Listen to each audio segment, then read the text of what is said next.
అనుదినమన్న శ్రోతలకు మన ప్రభువును రక్షకుడై ఉన్న యేసుక్రీస్తు యొక్క సరిసాటి లేని మహా గొప్ప పరిశుద్ధమైన నామమునందు శుభములు. నేడు 2024 సంవత్సరము జూలై మాసము 28వ తారీఖు ఆదివారం నాటి ధ్యానముసము. వెదజల్లుడి. సామెతల గ్రంథము 11వ అధ్యాయము 24వ వచనమందు, వెదజల్లి అభివృద్ధి పొందువారు కలరు, తగిన దానికన్నా తక్కువ ఇచ్చి లేమికి వచ్చివారు కలరు. ఒకసారి ఒక బోధకుడు మా ఆలయ భవన నిర్మాణ నిధి కొరకు నా విశ్వాసుల వద్ద ధనము వసూలు చేయుటకు పడలేని పాట్లు పడ్డాను. బిర్రుగా బిగించి పిండితేనే నీళ్లు కార్చు స్పాంజు వలె పలుమంది ఉన్నారు. మరికొందరు రాతి బండవలే ఉన్నారు. మోసే వలె కర్రను చేత ఎత్తి పట్టుకొని కొట్టుచూ ఉంటేనే వారి వద్ద నుండి నీళ్లు వచ్చును అని హాస్యాస్పదముగా చెప్పాను. బలవంతము చేత ఇచ్చుట గాని బలవంతము చేసి పుచ్చుకొనుట ద్వారా గాని ఎట్టి ప్రయోజనము లేదు, ఎట్టి ఆశీర్వాదమును లేదు. ఇండియా యొక్క గొప్ప జ్ఞాని అయిన రాజాజీ అనువారు ఒకసారి పుష్పములు తేనెటీగకు తేనెను ఇచ్చుచున్నప్పుడు ఆనందముతో ఇచ్చుచున్నాయి, తామును మకరందమును సమకూర్చుకొనుచున్నాయి. తేనెటీగలకు తాము పొందుకునిన తేనెను ఆనందముతో పిల్లలకు కూడా పెట్టుచున్నాయి, మిగిలిన వాటిని మనకు ఇచ్చున్నట్లుగా సమకూర్చి పెట్టుచున్నాయి. అలాగునే మనము కూడా ఇతరులకు ఇచ్చుటయందు సంతోషముగా ఉండవలెను అని చెప్పాను. వెదజల్లి అభివృద్ధి పొందువారు కలరు అని బైబిల్ గ్రంథము చెప్పుచున్నది. గణిత శాస్త్రపు పాఠము చొప్పున 5ను 2ను కూడినట్లయితే మొత్తం యొక్క జవాబు 7 అని రావలెను. అయితే దానిని ఇచ్చుచున్నప్పుడు ఆత్మ సంబంధమైన విధి చొప్పున అది 5,000 అగుచున్నది.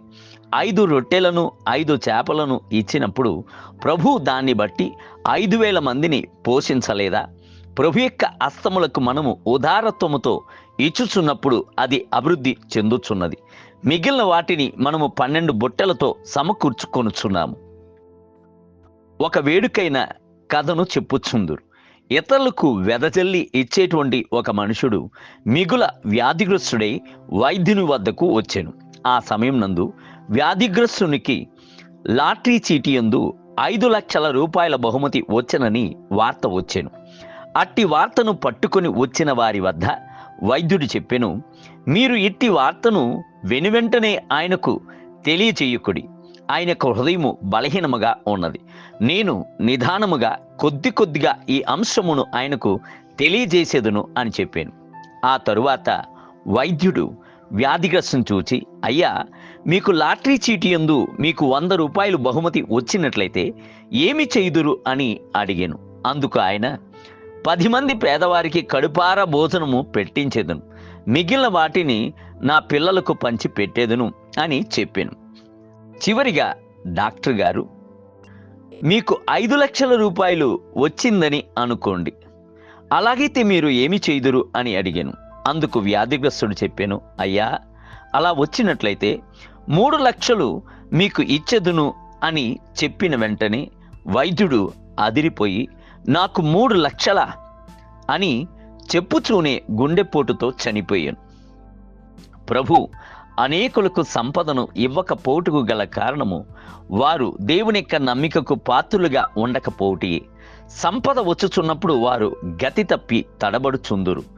కొందరు పాపపు సంతోషములకు వేగిరముతో పరిగెత్తుచున్నారు. దేవుని బిడ్డలారా, ప్రభువునకు ఉత్సాహముగా ఇచ్చుటియే మీ సంపదను అభివృద్ధి పరుచును.